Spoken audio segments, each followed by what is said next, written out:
Si nous examinons cela, rien ne peut être comparé. Voilà la phrase.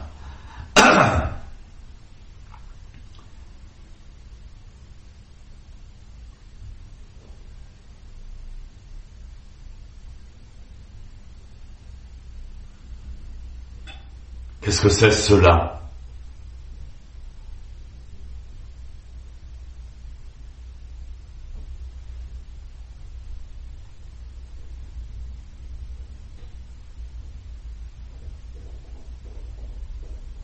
Comment s'est créée la première existence?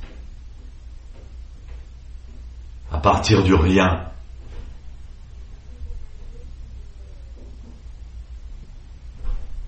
Comment est apparue la forme,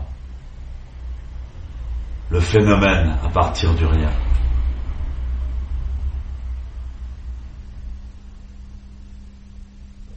En se contemplant soi-même.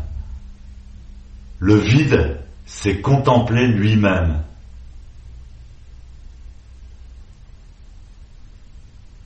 Alors est apparue ce qu'on appelle la singularité.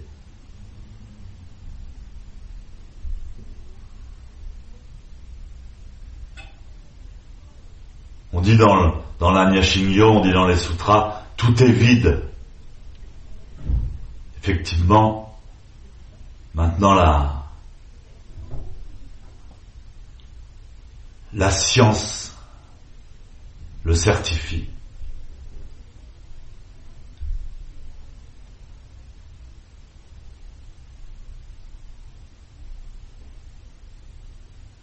Dans l'univers, il y aurait 9,99999%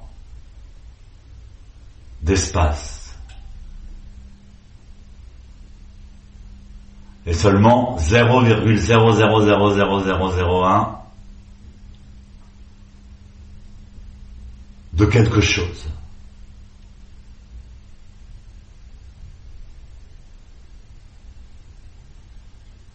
Et même si on veut aller dans l'expression la plus microscopique de la matière, on verra encore de l'espace. Même un atome de carbone qui a la densité la plus grande, entre le noyau et l'électron, il y a, si l'électron est gros comme une orange, il y a l'espace de 2 terrains de football entre le noyau et l'électron. C'est toujours de l'espace. Et plus on va dans le petit, plus on découvre encore 9,99999 d'espace.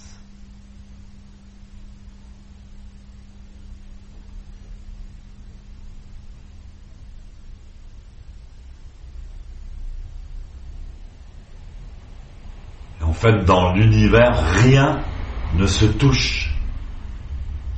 Rien ne touche rien.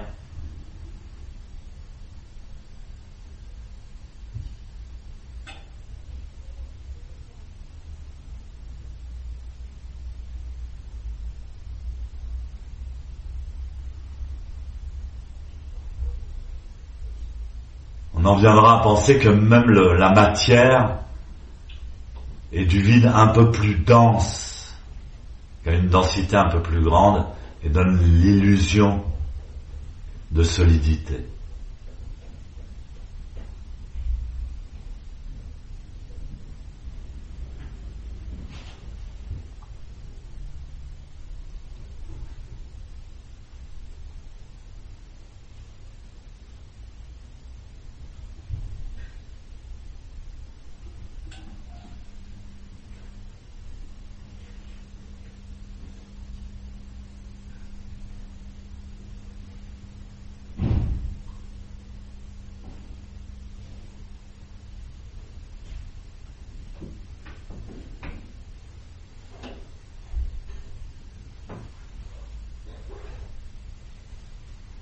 Alors au début, il n'y avait rien, mais quand ce rien s'est contemplé lui-même, c'est Zazen.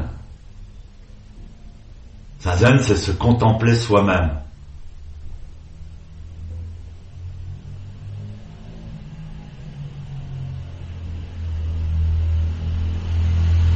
Donc quand le vide, quand le rien s'est contemplé lui-même, il est apparu ce qu'on appelle une singularité.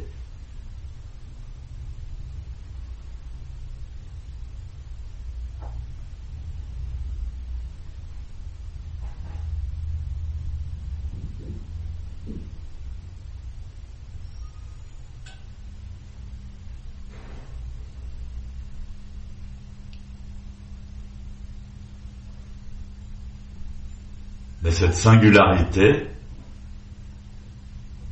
ne pouvait pas vivre d'expérience. Elle ne pouvait pas faire d'expérience car elle était sans cesse au centre de tout. Elle ne pouvait pas voyager, découvrir, expérimenter, parce que le temps et l'espace n'existaient pas.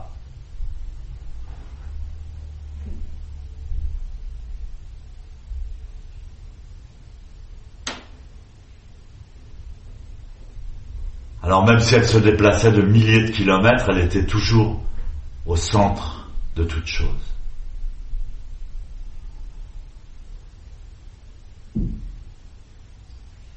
Alors cette singularité, c'est à nouveau contempler elle-même.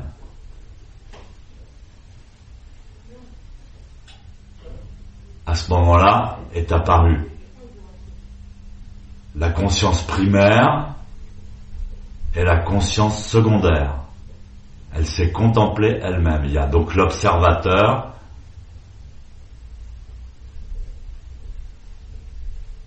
qui se contemple lui-même. À ce moment-là, le temps et l'espace apparaissent.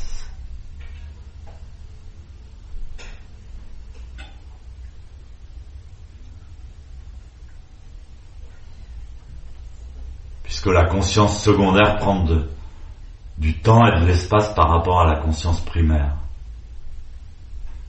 Et la conscience primaire observe la conscience secondaire.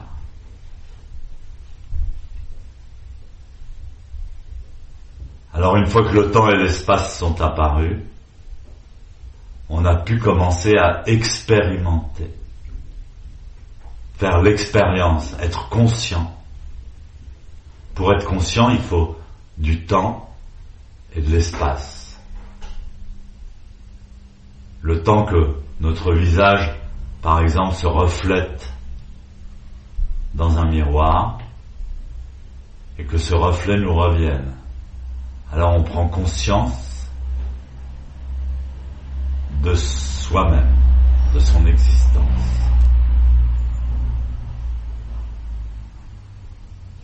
Comme Narcisse.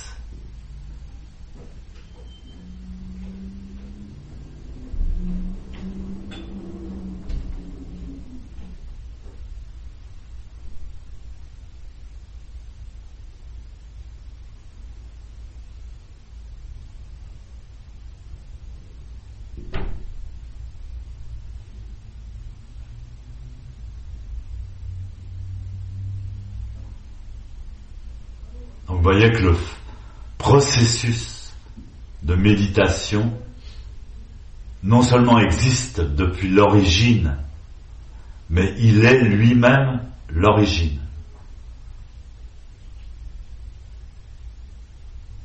Se contempler soi-même, c'est à l'origine de toute chose.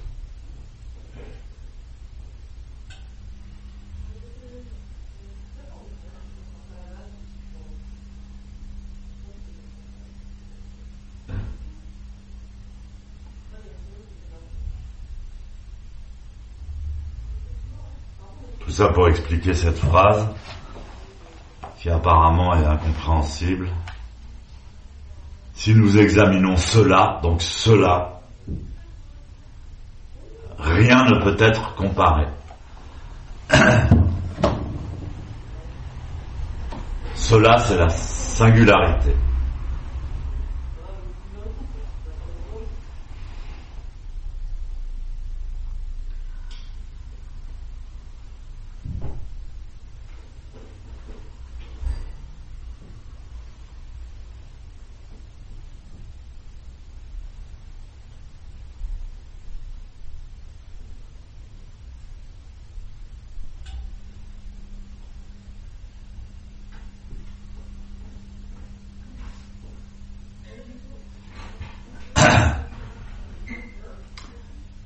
cela, c'est la conscience secondaire, c'est-à-dire nous.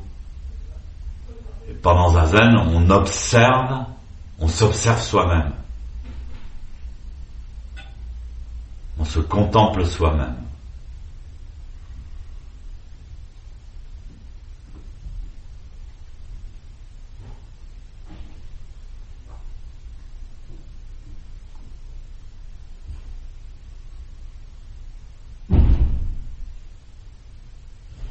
L'observateur, c'est le Père, et la conscience secondaire, soi-même, c'est le Fils.